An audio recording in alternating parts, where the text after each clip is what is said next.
Hi, in this tutorial I will show you how to create Shopify direct checkout link.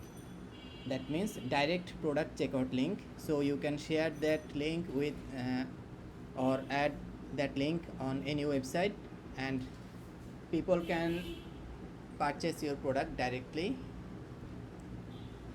So to do this, click on the apps from here and search the buy button and click here, install the buy button.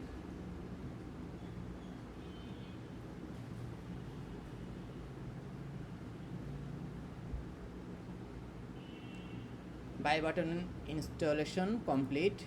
Now visit any of your product and click on the more action. You can see the create checkout link option. Click here and here you can see the direct checkout link is created.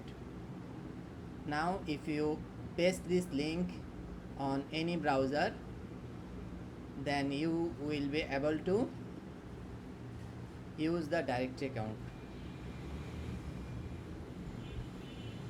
Let me paste this link here. Here you can see product is added and we are on the checkout page. Thank you very much.